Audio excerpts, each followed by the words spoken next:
today's Business Support Series webinar. Thank you all for joining us today. My name is Becky Davison, and I'm the Vice President of Marketing here at the Halifax Chamber of Commerce, and I'll be your host for today. This pandemic has been hard on all of us, from job losses to increased stress to lack of mental health support. It's been a pretty challenging year for all of us.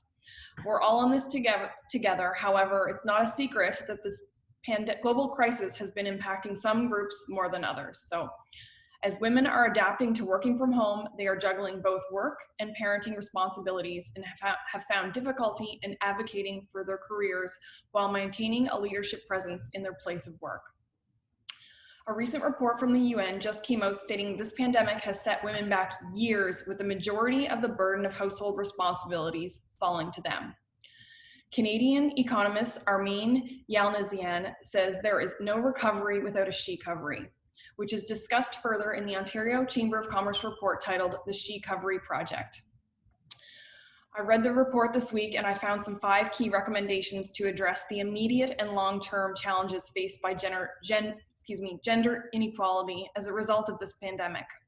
Some key takeaways are: we need to include women in all decision-making discussions around economic recovery. We need to improve long-term affordability and accessibility of childcare. We need to support women's reskilling, and we need to have flexible working hours to support that. I want to thank everyone who submitted questions for our presenter today. And when we get to the question and answer section, please feel free to type any other additional questions into the chat box. And now I have the pleasure of introducing today's presenter and guest speaker. That's Harriette Schumacher. So Harriette, thank you for joining us today. She is based in Halifax, Nova Scotia, and Harriette is a leadership expert, dedicated to helping women find their power in the workplace while building rewarding and lucrative careers. She is taking everything she has learned from her experience coaching leaders of Fortune 500 brands, hosting thousands of conversations with leaders globally on what it takes to be successful, as well as her 20+ years experience facilitating leadership development strategies. And she's channeled that into coaching and thoughtful, tailored programming for mid-career professional women. Welcome, Harriette, and thank you for joining us today. Thank you so much. What a lovely introduction. And it's so nice to see, I'm looking at the attendee list here and I can see some names that I recognize. So thank you for your support. Thank you for taking time out of your day to be here with me today to discuss this very important topic. And we're going to talk about how COVID has impacted women. I'm sure that through this conversation that we're going to be having together this morning, you're going to see some of the statistics are going to be, I was sharing with a colleague of mine yesterday, when I read these statistics, my blood starts to boil a little bit, to be honest. So really the intention behind this is to inform, to awaken us to what is actually going on. I would love to hear more about your story and how COVID has been impacting you as well professionally. So within the Q&A, please feel free to ask questions. I am really here to be your guide and to provide you with some tools and strategies and some information that can arm you with conversational strategies that you can bring back to your employer, you can bring back to your CEO of your organization, and you can start communicating this within the community, because I spoke about this earlier in the summer on Global here, that this is a she session. And what is really happening here for women, the women that I coach, but also when we're going to look at some of these global statistics, it's pretty alarming and we need to take action. So about me, I know you've already received a lovely introduction. So I am here in Halifax. I have been running my own small business as a female owned and operated business here in Halifax since 2013. I actually started my company after losing my job during the last recession. I was on maternity leave and my position was terminated amongst many other women who were also on maternity leave on the same day, which unfortunately is a loophole that exists within a layoff structure. So I built my business, really never intended to be an entrepreneur, never intended to start my own company, but decided that that would be the best route for me, given the economic situation and also given, you know, the skills and knowledge that I had. So I kind of built my business really from my kids' playroom / laundry room, because I didn't have a home office. That was not my life plan. And here I am now going into my 8th year of business this month here in Halifax, and wonderful choice. Not easy, but definitely a wonderful choice that I've made. So professionally, I'm a certified executive coach, and I specialize in women's leadership development. I really am passionate about helping women ascend into positions of power and to keep them there. I believe that the world needs more effective leaders, and I also believe that we need more female leaders. I mean, we are 50% or more of the population. Why do we not take up 50% of the leadership positions? That's always just been puzzling to me. Even in university, when I studied women's studies, and now I'm raising two daughters, and I know that as a mom, I'm not working this hard for them to walk out into the world and to get paid less and not be able to get into a leadership position. So that's a bit about my purpose and my passion. My company is Big Leap Leadership. We work in leadership development exclusively. And in 2020, prior to COVID, actually, I created a leadership development program exclusively for women, which is called Lead Her Ship. And I always tell the women that I coach to be proud of your accomplishments. So I'm proud of one of mine. Just this month, I was named one of the top coaches to watch in 2021 by Yahoo Finance. So that is a lot of hard work to get to that place, but I'm proud to say that that's something that I can celebrate. And so thanks so much for being here. So let's talk about COVID. Let's talk about why we're here and to get an understanding of what is happening. So COVID-19, I think you would agree, has disrupted our work environments in ways that we have never seen before. This has been unprecedented, and the events of 2020 really have turned workplaces upside down. Under just the challenging environment of being in a global pandemic. I know a lot of employees, men and women, are struggling to do their jobs, like just struggling to perform. Many of the women that I speak with are sharing that they feel like they're always on right now. Like there's no separation between work and home, and that those boundaries between work and home have really been blurred. I have a woman in my coaching program right now who said, I used to commute 2 hours to work. She lives in Seattle. She goes, now I have no commute. And so I just shuffle from my bedroom to my desk and turn on my computer. And that is additional labor that I'm giving to my employer that I'm not getting paid for. So you add that up over the cost of a year, and she's, always on and more so than she used to be before. So I also know that we are worried about our finances. We are worried about our health. We are worried about our job security. So burnout is a real issue. It is permeating pretty much every conversation that I'm having with women that I'm working with today. So I'm definitely feeling it as well. And so this is a real issue. Women in particular have been negatively impacted by this, especially women of color are more likely to be laid off, more likely to be furloughed or put into some sort of, holding pattern. And during this COVID-19 crisis, a lot of women are stalling their careers, are really downshifting their careers, and this is jeopardizing our financial security. So, it's already, and the pandemic has already intensified, the challenges that we face as women in the workplace. So working mothers, we've always had a double shift. So, I always joke, like I'm doing my day job and then I'm going to go home and do the other job, at night, right?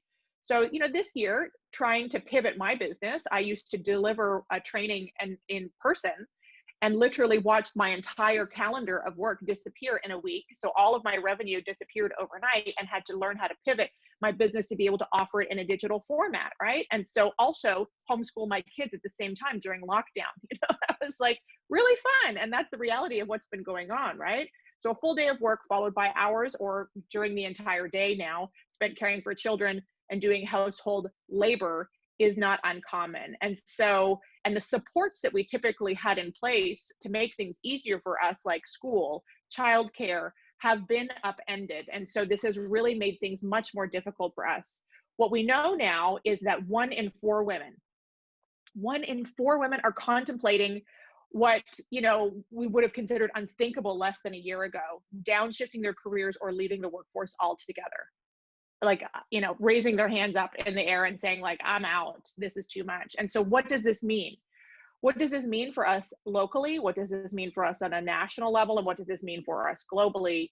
This is going to impact our economy. This is going to impact our organizations. This is going to impact our society for decades to come. And so if we look at statistics in Canada between February and October, 20,000 women fell out of the labor force, while nearly 68,000 men joined the workforce. And so there are two cohorts of women where we are noticing that this trend is happening to age demographics, where we're seeing this the most: women between the ages of 20 and 24, and also women the ages between 35 and 39. And so we're seeing that women work in the hardest hit industries that are being impacted by COVID-19, and overrepresented in industries that are less conducive to working remotely, right? So we're seeing that women in these demographics and these industries are the ones who are leaving the workforce the most, simply because either they have young children, or the industries that they work in are shut, or they're not conducive to being able to work remotely. So this is a really big impact for us. And so women who are exiting the labor force, face some significant risks, like a career setback. My skills, my erosion of skills, I'm not going to get the skills that I need to be able to move my career forward. When you look at my resume, and I've stepped out of the workforce because of COVID for a year or 2 years, think about the setback that does to somebody's career trajectory, right? And where they're going to have to re-enter the workforce at what level. And so this might further exacerbate the gender wage gap that we all know already exists. We might start to see that gap actually widen. And so why is this happening? Why have women retreated as men have exceeded pre-COVID participation levels? This is where we're noticing this she session is really starting to show true. So women are more likely to occupy industries that have been slower to recover as a result of this pandemic, and are also more exposed to the costs of a second wave of lockdowns, right? So, women's ability to work from home may be more limited compared to men, especially when taking into account the larger role women play in fields like hospitality, retail, travel, arts, those types of careers, which the beauty industry as well has been really significantly hit by that. So, the pandemic has also made women's family care responsibilities more onerous. Some daycares are operating with smaller class sizes. School-age children are spending some or all of their time in an e-learning setting. Someone needs to be there to support that. And so the situation, while temporary, right, because we're not going to be here forever, is maybe forcing women to choose not to work outside of the home.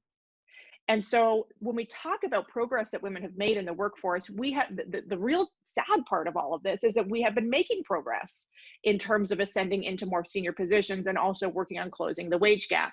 So between 2015 and 2020, over the past sort of 5-6 years, we've been making steady progress in women's representation in women. So we used to talk about in women's leadership development that we need to smash the glass ceiling. Well, we've made some cracks in that glass ceiling, right? And so what we've been seeing at the beginning of 2020, before COVID really kicked off as a full-blown pandemic, we were seeing that representation of women in corporate roles was slowly starting to trend in the right direction. This was most pronounced in senior management. Between 2015 and 2020, the share of women grew from 23 to 28% in senior VP roles. So still not an equal representation, but we were seeing positive growth. We were seeing that trend increasing. And from 17 to 21% in the C-suite. So women remain dramatically underrepresented, though, particularly women of color, but the numbers were slowly improving. So we've been seeing this, steady sort of small growth happening in moving women into more senior leadership positions. However, what we know now, so studying different data, is that there is a broken rung. And if you talk, a broken rung is when you think about the career ladder, so a ladder having rungs on it, there is a rung and multiple rungs that are broken that are preventing women from really climbing the ladder, if you want to use that as the analogy, that are really holding women back. And COVID-19 could erase all of the progress that we have been making over the past 5 years. And so despite the gains that I just shared with you in leadership overall, this broken rung in promotions, getting women promoted at the first step into management, was still a barrier last year. So here's something that is startling. When you think about getting promoted into a management position, which is, the first kind of rung on the ladder, it's a very important one for all kinds of reasons. What we know is that for every 100 men who get promoted, only 75 women do. And that gap is even wider if you are a woman of color. And as a result, what ends up happening here is women remain significantly outnumbered at the manager level at the beginning of 2020, right? So really, we only held about 38% of manager positions, while men held 62% of management positions. And so because women are considering exiting the workforce, right, and we are noticing this, we're leaving, that gap is going to continue to widen, which means that the amount of women capable of being promoted into senior leadership roles, there's a fewer women, which becomes very problematic for us. And so, you know, this is the first time that we've been seeing signs of women leaving the workforce at higher rates than men. In the previous 5 years of study, women and men left their companies at similar rates. So we are knowing that this is really something that is significantly impacting women. And so if women feel forced to leave the workforce because we don't have work that is conducive to women, or we just have, you know, it feels impossible to be able to succeed in the environment that we're currently in right now, we're going to end up with far few women in positions of leadership and far few women on track to be future leaders. So all the progress that we've been making over decades, specifically over the past 5 years, would be erased. And so this broken rung at the first step up to manager continues to hold women back.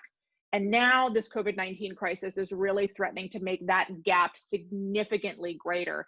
So this is extremely problematic. So it was prior to COVID-19, it was estimated it's going to take 208 years to close the gender gap, the pay gap in the workforce. 208 years. After all of that change and all the work that we've done, still, it's going to take 208 years to close the pay gap.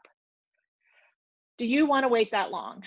Because I know, and now we're saying it's probably going to take longer, considering all the setbacks that have happened this year as a result of this pandemic. So this broken rung to getting promoted is going to have a long-term impact on the talent pipeline. And this is really important for CEOs to understand, because we have so much data that says that women-led companies are more profitable.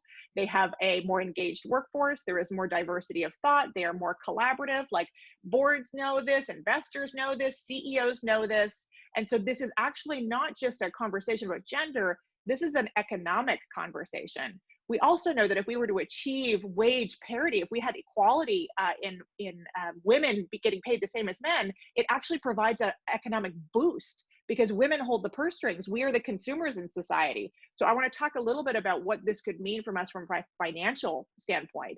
Aside from the moral argument that this just doesn't make sense, the economic implications of this are significant. And so broken rung, it obviously has a big impact on the talent pipeline.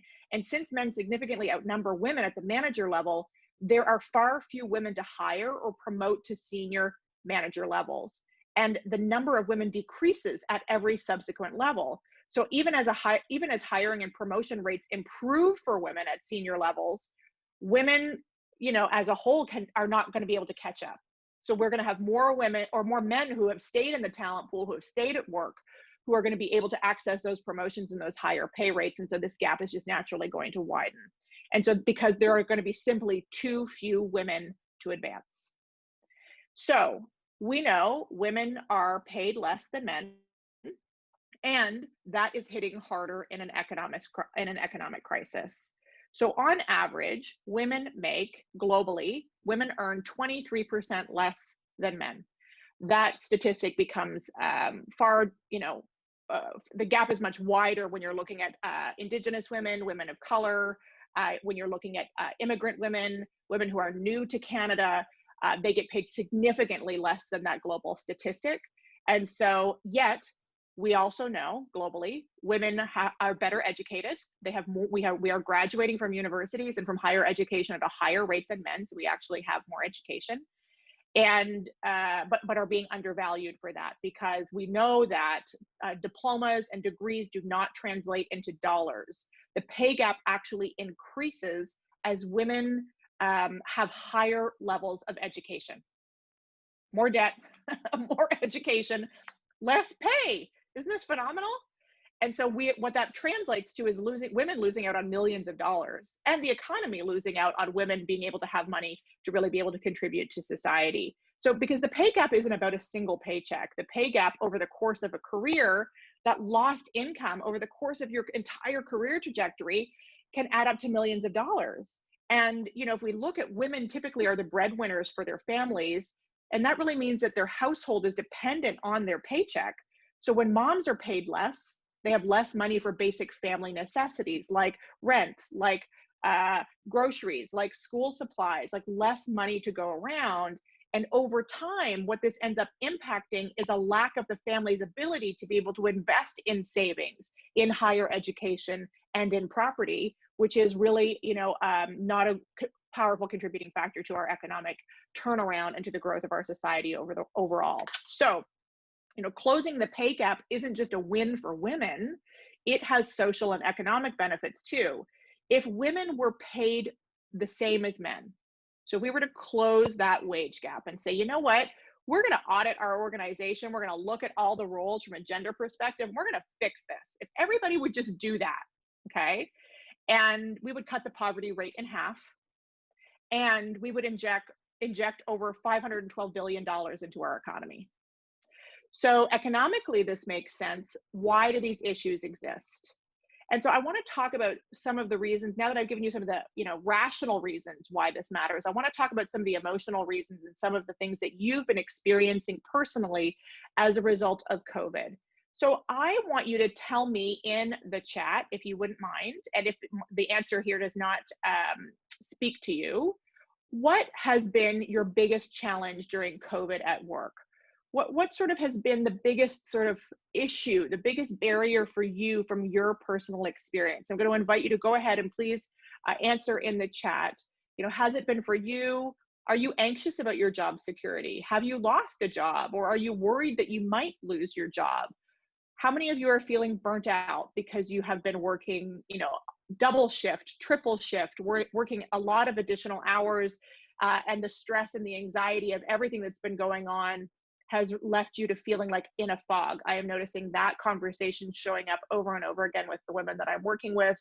How many of you are feeling like your mental health has been impacted, or you're noticing that within people in your own environment? How many of you feel like the responsibilities of juggling childcare or homeschooling or just home life responsibilities has been really what's been the weight for you this year? How many of you are worried about your family and the health of your family and the people? Maybe you have people in your world that you're worried about. My mom has asthma, my father is immunocompromised.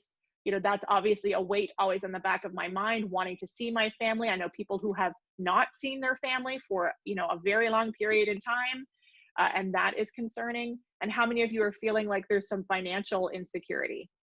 So curious to hear which of these ring true for you, and then what's been the cost of that? Because I believe that, and having conversations with women who are leading teams right now, this crisis has been extremely difficult for employees. And, several challenges are looming for us. And these are large challenges. These aren't, easy problems to resolve. And we feel something as a result of this, right? So we've got childcare responsibilities, homeschooling responsibilities, mental health, burnout, not to mention the fact that we've just, got this respiratory virus is just floating around in society that any of us could contract any day, and we don't know really what would happen to us if we have that, right? Like, that is significant. And so take that fear, which is what it is, right? Take that anxiety, that worry, that fear, and then apply that to how you're working every day. And what is happening is that if you're feeling like insecure, you're feeling anxious, not only is that distracting from a performance standpoint, but you might feel like you have to be always on and always engaging, because you feel like if I show up and I'm always here and I'm always present, then I'm safe, right? That's going to provide me with security. And so a lot of women I know feel like this year specifically, they have had to be available for work at all hours of the day, weekends, evenings. I have women who have sick children at home, who are leading teams of 50 employees and, put their children to bed who are also sick. and work until 2 o'clock in the morning just to be able to catch up with everything that's coming their way, because their organization hasn't really thought about how do we make work sustainable for working mothers who might be taking care of other people at home. Then there are women who are taking phone calls in their, in their closets because they have university students at home, a husband who's also working at home. They don't have a home office. There's no quiet place to be able to work. And so, just the physical and mental exhaustion that comes from trying to work from home, right? So, and also a significant number of employees are worried about layoffs and financial security. So adding all this together, these challenges really paint a picture of a workforce that is dealing with unsustainable pressure and anxiety. This is not sustainable. We need to make some significant changes in order to be able to get women back into the workforce and to recoup and rebuild a positive, healthy workforce that can perform and work us out of this economic downturn that we're experiencing right now. So what I'm hearing from the women, and I just sort of recapped this, but the challenges that I feel women are really facing at work are what's here on this slide. And I think that many companies have taken important steps to try to support employees during the COVID-19 crisis. They're sharing valuable information with employees. They're thinking about contingency plans. They're providing updates on their business's financial situations. They're implementing, policies to be able to help people deal with, sick leave and paid leave and all of these types of things. And many organizations have expanded some services to be able to support mental health and counseling and enrichment programs. And one thing that I was pretty surprised by is that they did not provide a lot of training and support. So a lot of organizations actually canceled their training budgets as a cost containment strategy, which always makes me kind of chuckle, because I think, are your leaders prepared to deal with this? Like, have they ever worked through a pandemic before? I'm not sure that they have the skills for this. So of course, let's take away all of their training and support resources right in the middle of this and hope that they can figure it out. It's just an interesting strategy. So, what hasn't happened though, fewer companies have taken steps to adjust the norms and expectations that are contributing to burnout. So, not that many companies have adjusted their performance review criteria. Like, if you're moving into a performance review this year and you've worked from home, have you heard anything from your employer about how they're going to evaluate your performance, right? So how did they observe you in action if we were all doing this via Zoom or some other platform all year long, right? So, have we really adjusted our criteria to take into consideration the challenges created by the pandemic? And, have we updated plans for performance reviews? Like, has your boss sat down with you and said, okay, we should probably talk about what our expectations were for you this year? Has that conversation happened? And just a discussion just about productivity overall as a result of being in a pandemic. And so what this means is that a lot of employees, specifically women who are parents and caregivers, are facing a potential choice of falling short of pre-pandemic expectations that may now be unrealistic, and pushing themselves to keep up at an unsustainable pace. Because if in the back of your mind, you're worried about job security, of course you want to show up fully because you want to keep your job. So you might be going into overdrive with juggling it all and trying to get it all done, rather than sitting down and having an open and honest conversation about what is actually realistic, given the fact that we are in a pandemic right now. So a lot of organizations have not actually sat down and reprioritized and taken some of that pressure off so that people can feel safe in the environment that they're in. So I also want to talk about this burnout level that's happening here. And we know that senior level women are under the same pressure to perform as senior level men, and then some, right? We can just anticipate that there's more there. Women are often held to higher performance standards than men, and they seem to be more likely to take blame for failure. So when the stakes are high, which is what we're experiencing right now, senior level women could experience sharper criticism and harsher judgment. So senior level women are also nearly twice as likely as women to be the only or one of the only women in the room at that level. So not having a lot of allies around the table. So this comes with challenges. Women who are onlys are more likely than women who work with other women to feel pressure to work more and to experience microaggressions at work, including needing to provide additional evidence of their competence. So I coach senior level women, and the level of burnout that women are experiencing at that level is profound, unlike anything that I have ever experienced in my tenure of working as a coach. It is really, it is a real issue. And so, you know, the pressure to perform at that level and to be in the middle of this pandemic, plus everything else that is happening, is significant. So, you know, what's happening is almost 3 in 4 women what the data is showing is 3 in 4 women who are at this senior level position are experiencing burnout as a result of COVID-19. And you think about the impact that that's having on everything that we've been discussing this morning, it's something that we need to pay attention to. So where does this leave us? This leaves us with an awareness that we cannot afford to lose women leaders. You know, the possibility of losing senior level women or women overall is alarming. Financial consequences could be significant. And we know that when women are fairly and equally represented in senior level positions inside organizations, companies are 50% more likely to outperform their peers. So this is a business case, right? Aside from the moral argument here, this is going to impact economic performance of organizations overall. And so, you know, beyond that, senior level women have a vast and meaningful impact on company culture. So there's lots of reasons why we cannot afford to lose women from the workforce. If women leaders leave, women at all levels could also lose their most powerful allies and champions. And so the choices that companies make right now in terms of responding to this and dealing with this, because this is not opinion, this is fact, this is evidence-based research that exists across multiple data points, multiple reputable sources. The choices that we take now are going to impact our economy, are going to impact our workforce, and are going to impact women and children for decades to come, for better or worse, depending on what we do next. And so I believe that there are 2 paths ahead. If companies recognize the scale of these problems, who are willing to actually like sit back and say, we need to take a look at this, like what is going on here? Let's look at hiring of women. Let's look at women who have resigned. Let's look at stress leave. Let's look at performance scores. Let's look at employee engagement. Let's do the gendered view of this and get a sense of, is this an issue for us? Like there is ways for you to look at the data inside your organization and say, how is this she session impacting our company? If we were to do that, and if we address it, we can help women and all of your employees get through this difficult time and begin to reinvent the way that we are working so it becomes more flexible and sustainable for everyone.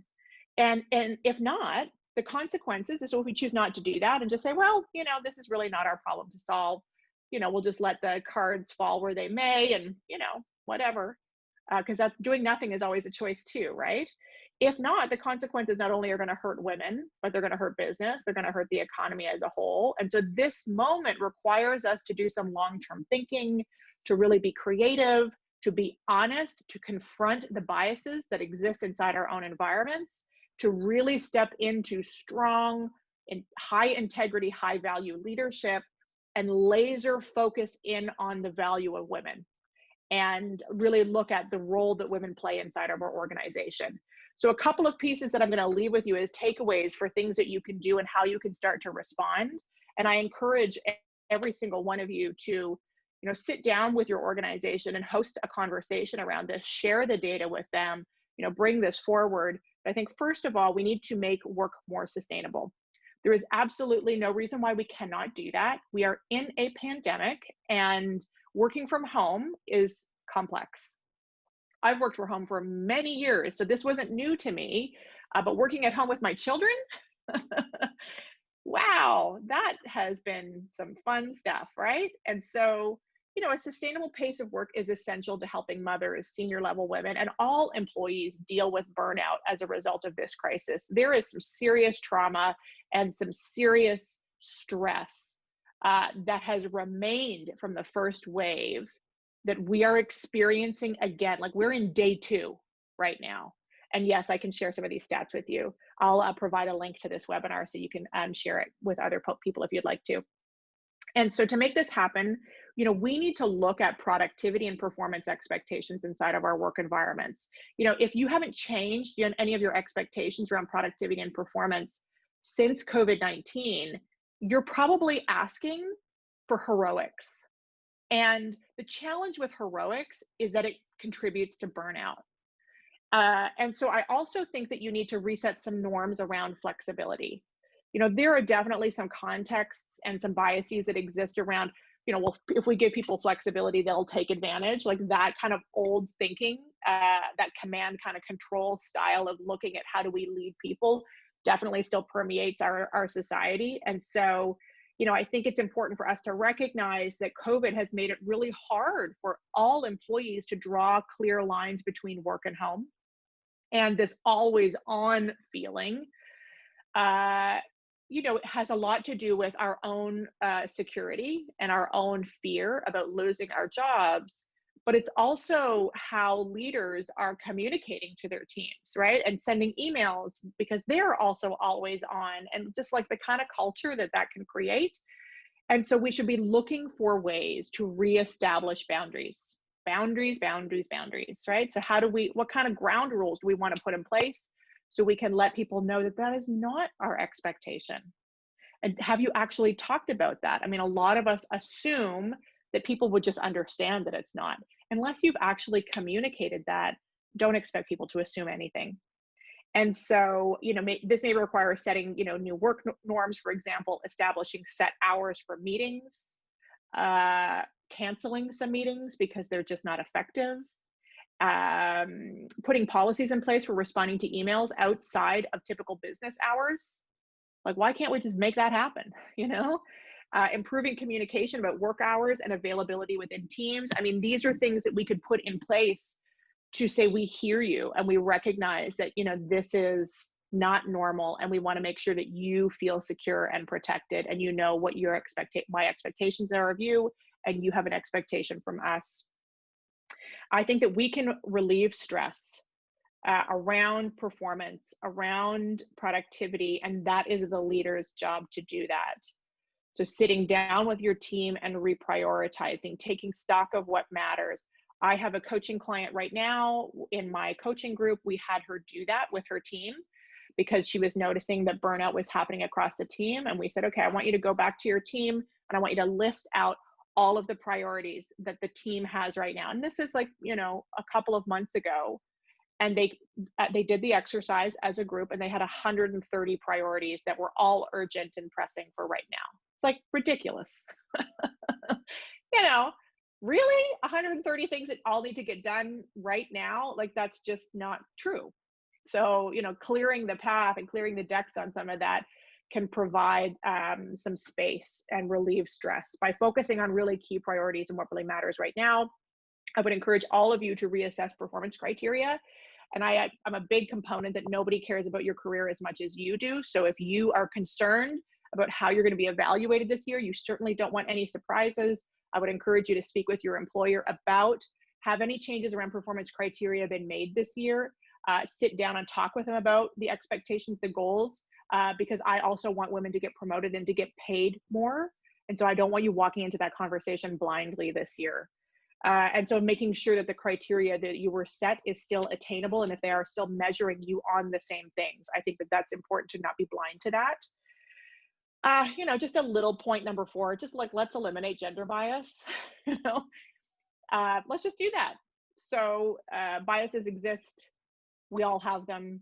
It's not unique to certain people. It is structural. It is systemic. It permeates everything.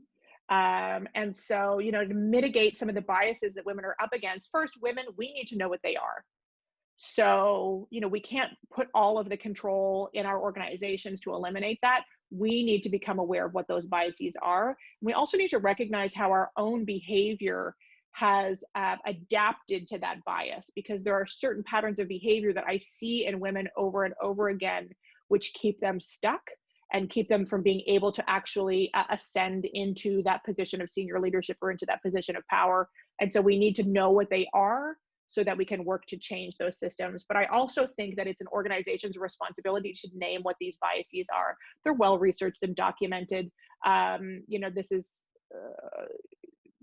information that is easily accessible. I think having conversations about them and educating your entire employee population about these biases is really important. Just like you would about anti-racism, we need to be talking about gender because we're impacting both, we're experiencing both of those things at the same time as a result of this pandemic.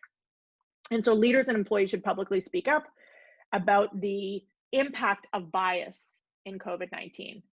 And bias training could certainly help if you haven't done that already.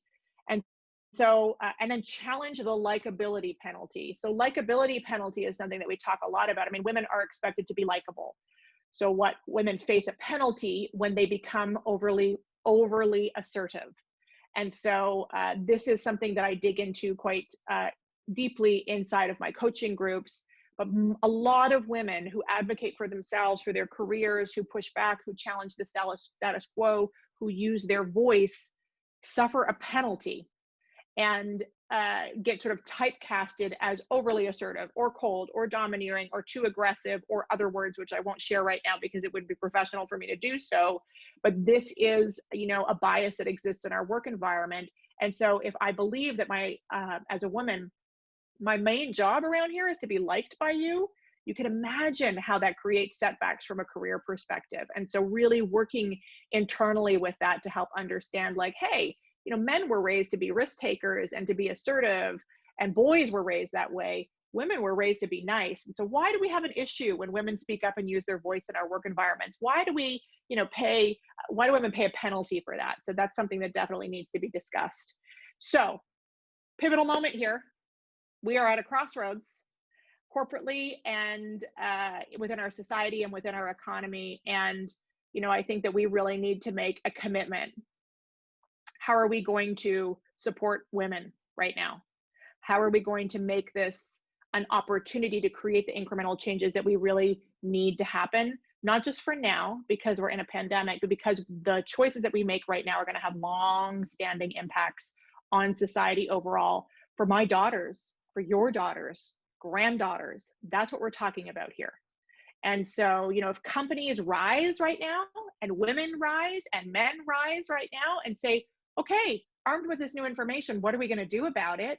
And take bold, decisive action, you can protect some hard-won gains that have taken generations to achieve in gender diversity and lay the foundation for a better working place, a better society, a better economy, long after COVID-19 is behind us.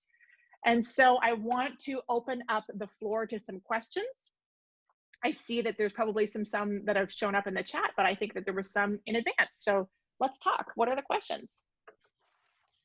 All right, Harriette, I'll help moderate that, but I would like to say while people are gathering their questions, maybe make sure it says all panelists and attendees. I loved your presentation. I took a ton of notes. The thing that scared me the most is 208 years to close the gender gap for pay, and that's prior to COVID. And that if we cut that gender parity wage gap, that we would cut poverty in half. Like that is so impactful, and even just it's hard to even imagine. It is. So we have some questions here, and before I don't see any from the panel, from the attendees yet, but I have a personal question. So sure. I'm giving my performance reviews next week. Predominantly females. I have 5 females and 3 of them are mothers, and I think it's fair to say that they are the primary caregivers, or they split caregiving at least. What kind of questions should I be asking, or things that I should be looking for to help support them, to uncover challenges and to support them in the, in the months, weeks, months, and years to come as we make our way through this? Yeah, that's a great question. I mean, the question that I've been asking the women that I've been working with is, how are you really? Because I feel like we need to really ask and really listen.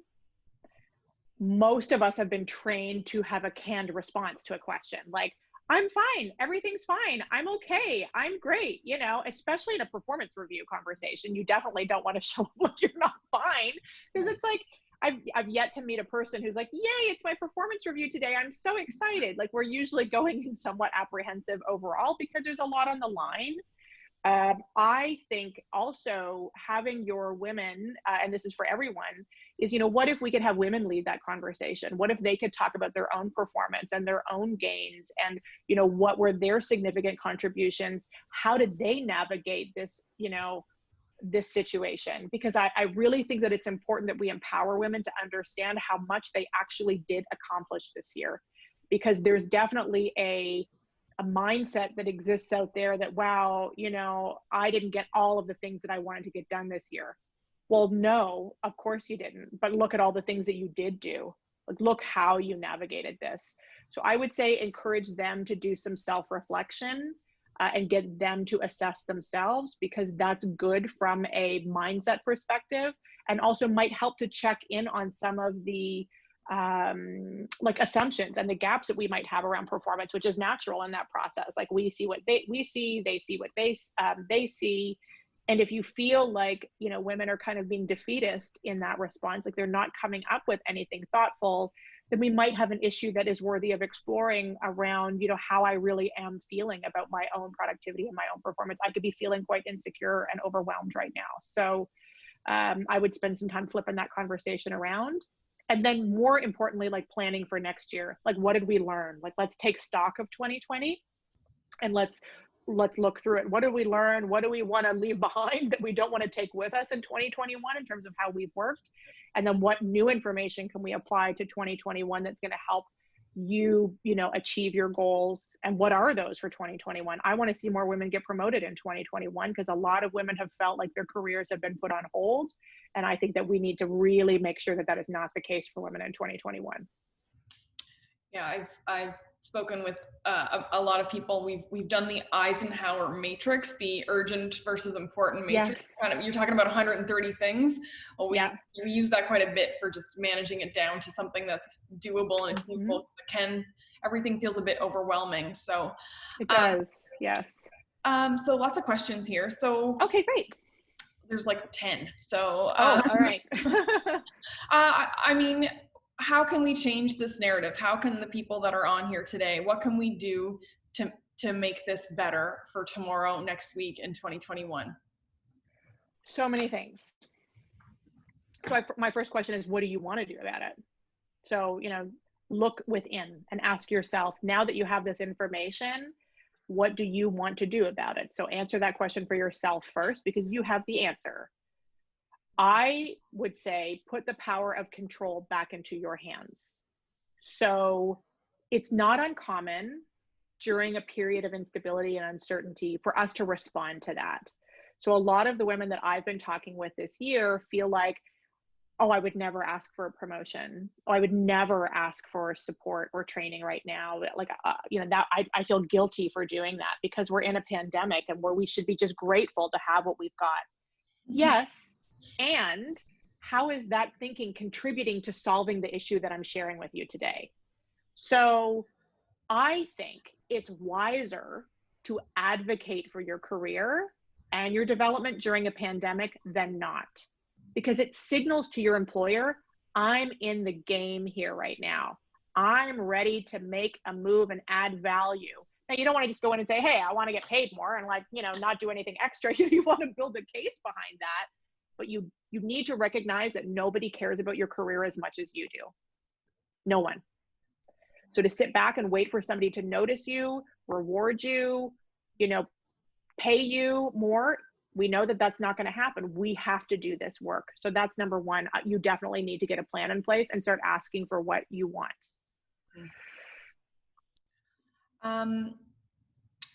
Let's see. How will women re-enter the labor market if COVID-19 resulted in a leave for any reason? Will we see the same level of increase in women in the workplace as we saw leave because of this pandemic? I don't know. Yeah. I don't know. I mean, I think if anything, what's happened for a lot of us is a reprioritization of our values. So, we see a lot of women thinking about creating a business of their own, and we're seeing an uptake in that. The challenge is that's hard. It's doable, but there's a lot more complexity there in terms of, branding yourself and getting out there and, the work that's required. So I don't know what will happen. What I do anticipate is if women have taken a step out, we're going to enter in at a lower pay point, which means, this whole gap becomes wider. Yeah.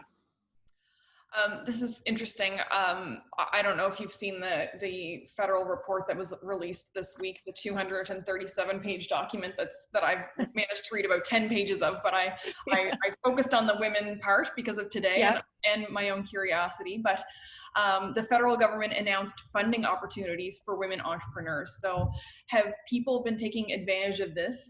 I guess your network, Harriette, we're referencing to, but have they been taking advantage of this? Have you seen female entrepreneurs emerge from COVID-19?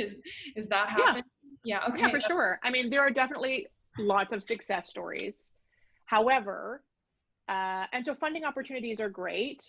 Sometimes the funding doesn't come with the guidance of how to invest the money. I mean, another gap that we need to just talk about with women is that we don't necessarily know where to invest the funds to get the highest return on that funding. And so sometimes we invest that, and that's just business. Sometimes we invest that in places that don't provide us with a return.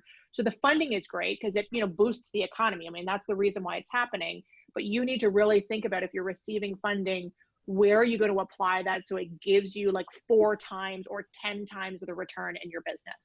So that's really important. Yes, there are women who have had to pivot. Most have businesses, and we have seen significant gains from women-owned businesses that have been able to pivot. Most of them, I think it's about 50% is the research that I read, but I could be wrong, have been able to survive, but at half the income. Like, they're not making as much money, like they're losing income and having to pivot to make up for income. Like, I've lost 2/3 of my revenue this year, and I've pivoted my business and I'm still thriving, but working twice as hard, making less, right? That's the reality of what's going on right now for a lot of women. So, and there are lots of organizations out there that have made lots of money when we see like online shopping and Amazon and those types of things. So yeah, it's just a different model. Someone asked me how, actually it was Eric from Sandler Sales said, "How are you doing?" I said, "We are working twice as hard for about 1/4 of the revenue right now," but I think a lot of us are in the same boat, and one of the positives of 2020 is that we're going easier on each other and ourselves. Yes. So we're trying new things, and that's good. So I guess I could lead into another question about how can we prevent burnout through all of this? Do you have any tips and tricks to share with us about maybe seeing the light at the end of the tunnel and being easier on ourselves? Yeah, I mean, I think burnout comes from not dealing with the stress appropriately. So burnout is an outcome of stress. And so not practicing good, and when I say self-care, I mean more than like having a bath and lighting a candle. I mean like exercise, eating, sleep, connection's a big part of stress. It contributes to stress, like not having human connection. So that's just kind of like been taken away from a lot of us. Conversation, and finding some way to complete your stress cycle every day, and releasing your own expectations of a lot of stuff. Like, you got to let go of some of the expectations. Like, we talk about perfectionism inside my community quite a bit, letting go of the need to do things perfectly. This is a year where we're pretty much guaranteed to not have the answers and to constantly be adapting and changing. So learning that like 70% or 80% is good enough, and learning to move in that space can definitely contribute to it. But I would say if it's burnout because of work, you need to sit down with your employer and you need to like reprioritize what's going on, because health implications of you being burnt out are significant, and it's not worth it. Yeah, that's a wonderful answer, and I'm so glad you addressed the self-care, because I've read a bit about that, how it's not a glass of wine and a bubble bath. Nope. It's not. That's not going to solve all your problems. But eat, sleep, exercise, connection. That's huge. I haven't seen my mom in a year, and I mean I'm 41, but I still miss my mom a lot. Like, it's just it's like phone calls are important, like kind of, how we communicate and how we connect with people. Asking for help is really important. divvying up responsibilities at home, you know, and that's the whole piece around expectations is really like, just because you did all of this pre-COVID doesn't mean you should be doing all of it right now. Like that just doesn't make sense. We're in a totally new territory, right? Yeah. That's great. Harriette, I'm not sure how you feel. I'm just reading some comments, and Monica was like, could you add source when you share? So she wants to take this back and share. I have all my sources for sure. Yeah. So what we do, Monica, we tend to share the decks, and Harriette seems keen on that. So we'll share the decks after this presentation, and we also are recording this, so we post this on our YouTube channel as well, so we can share that. I think there aren't any more questions here, so I think I'll probably wrap it up for today. But Harriette, that was wonderful. Like really, it's nice to take a minute, and I took 2 pages of notes, and to hear from you. And are you accepting new clients, Harriette? That's one question I'll finish with. Yeah, so a couple of ways that I help women, some free ways that you can get access to help, and then some different ways that I work with women. So when COVID started, I created a Facebook community.